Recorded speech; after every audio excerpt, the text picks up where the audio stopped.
Wreck-It Ralph. Power outrage. Penelope Von Sweets had missed her friend, Wreck-It Ralph. He spent most of his time in Fix-It Felix Jr., the game where he lived. But they were planning to meet back at the arcade for some best friend fun.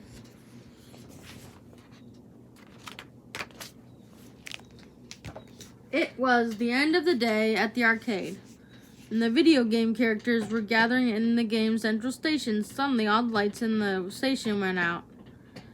It was a power outage. I think we're stuck, Ralph told Penelope. He was right. Until the power came back on, no one was going anywhere. Don't worry, everyone. Fix-It Felix called out. My trusty hammer and I will have this fixed in no time.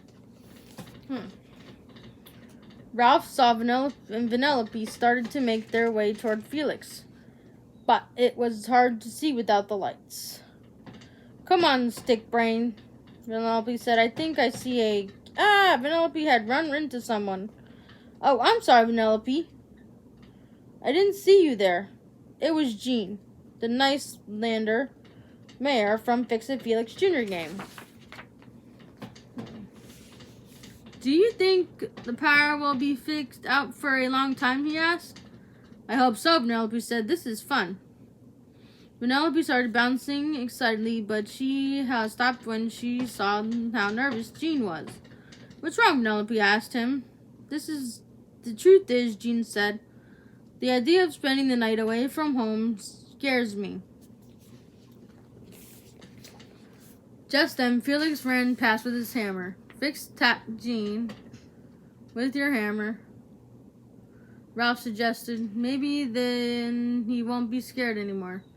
Felix hit Gene lightly with his hammer. It was supposed to fix anything. But the friends waited and waited, but nothing happened. Gene was still scared. Sorry, Gene, Felix said sadly. I guess there are some things my hammer can't fix.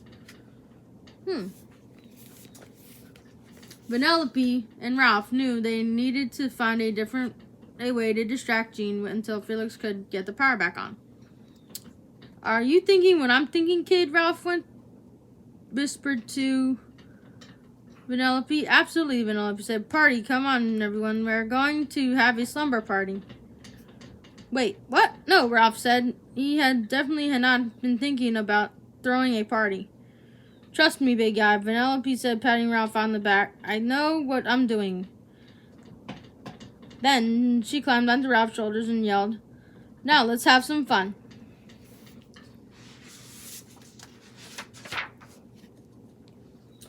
Ralph sighed. If there's one thing he knew about Penelope, it was that once she got an idea in her head, there was no changing her mind.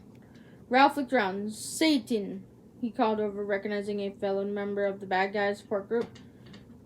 Bad, and think you can help us with some lights? It would be my pleasure, Satan said. He lit his staff and a small circle of light filled the room.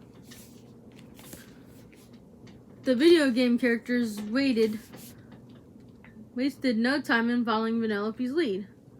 Soon they were all happily playing party games. Who knew that Zombie would be good at this?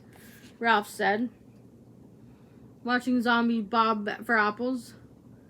But Gene wasn't paying any attention to Ralph. He was too busy wishing he was safe in his own bed. Come on, Gene, Ralph said, pushing his friend toward a limbo line. You should give it a try. Look, Gene took a big breath and limboed under the pole. He could really bend. How is it going, Felix? Ralph called up to his friend. Ralph looked around. Where's Felix? Up here, Felix called from within one of the ceiling vents above Ralph. Can't talk now. I think I'm getting close. Gene was having fun, but was still worried. Penelope needed another idea. It's time for charades, she called. Gene, you keep time. Ralph, you're up first.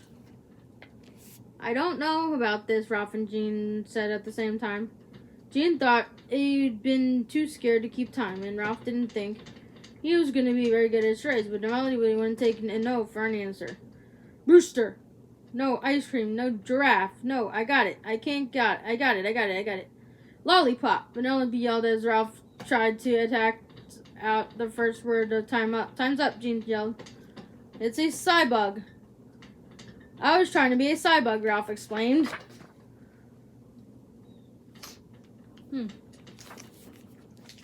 Penelope could see that Jean was starting to feel better, and she planned to keep it that way. She grabbed Jean by the arm and dragged him toward the starting line for a three-legged race. Jean glanced at Penelope's fellow Sugar Rush racers. They looked tough. Penelope, maybe this isn't a good idea, he said. Come on, Jean, we have to beat Taffeta and Candlehead. Penelope replied as she tried to tie her leg to Jean's. Penelope was competitive. She wasn't going to lose that race. Before Jean could say another word, Sour Bill waved the starting flag. The racers were off. Taffeta and Candlehead quickly took off the lead, while Fithill and Duncan from the Donut Police chased behind. Penelope Jean cried to his tried to keep up with her. Slow down, you lose, Penelope said. Come on, Jean, you can do it. Penelope pulled Jean along as fast as she could, but they were still in third place. Suddenly, one of the racers tripped, everyone went flying, except for Penelope and Jean. They raced into the lead and across the finish line in first place. Penelope jumped up and down. She was so excited they had won the race. You did it, Jean, Ralph said, lifting Jean into the air onto his shoulders. I did it. I won, Jean cheered loudly. We won, but you were right. We're great. Penelope said. Jean was so proud of himself. He had gotten over his fear and had so much fun doing it. He knew he couldn't have done it without the help of his friends Ralph and Penelope. And look, you made it through the night, Ralph said. He was right. The sound was coming out. Suddenly, with a bang, Game Control Central lit up. Felix had fixed the power. I never thought I would make it through the whole night away from home, Jean said, but now that I have, I guess it's not so scary after all. Thanks, guys. Of course, buddy, Ralph said. What are friends for?